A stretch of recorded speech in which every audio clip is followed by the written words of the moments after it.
এই জন্য বুদ্ধিমানের কাজ হলো জুমার দিন যখন আসবে বন্ধু, সব কাজ কমপ্লিট করে তুমি মসজিদে চলে যাও, যেন তোমার পিছু টান না থাকে। বলে কেন? আমাদের দোষের কিন্তু বন্ধু শেষ নাই। জুমার দিনে মুসল্লিরা যায় সবার পরে এবং বের হয়, ইমাম সাহেব যখন ডানে বামে সালাম ফেরায়, মনে হয় যেন বন্ধু বিশ্বযুদ্ধ শুরু হয়ে গেছে, কার আগে কে রে বার হয়ে যাবে। অথচ আমার নবীর আদর্শ নিয়ে আমি আজকে ওয়াজ করছি বন্ধু।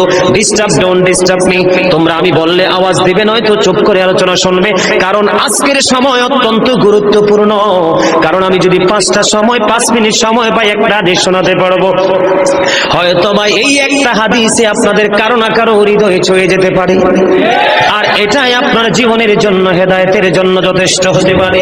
বন্ধু, মুসল্লিরা যায় রে সবার পরে, বের হয়ে আসে সবার আগে, এটা মুসলমানের কখনো চরিত্র হতে পারে না।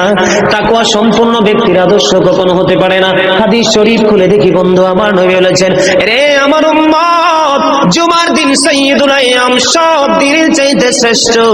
ঈদুল ফিতর, ঈদুল আজহার দিনের চাইতেও দামি।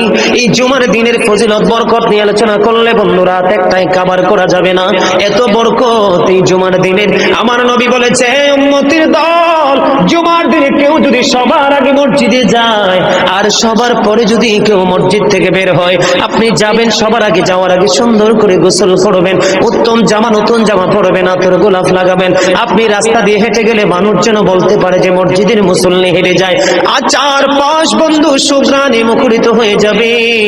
এমন ভাবে সবার আগে বন্ধু মসজিদে যাবেন, যাইয়া মসজিদে ঢুকার সময় ডান পাওটা দিয়ে মসজিদে ঢুকবেন, ঢুকে গিয়ে নামাজের শুরুতে বসে যাবেন। বসে যখন আপনি আল্লাহর ইবাদত করতে করতে করতে করতে সব মুসল্লি বন্ধু বের হয়ে যাচ্ছে, আপনারা তাড়াহুড়া করার দরকার নেই। কারণ মনে রাখতে হবে, আসছি সবাই যেমনি একা একা, আবার যাব একা একা, হিসাবও দিতে হবে একা একা।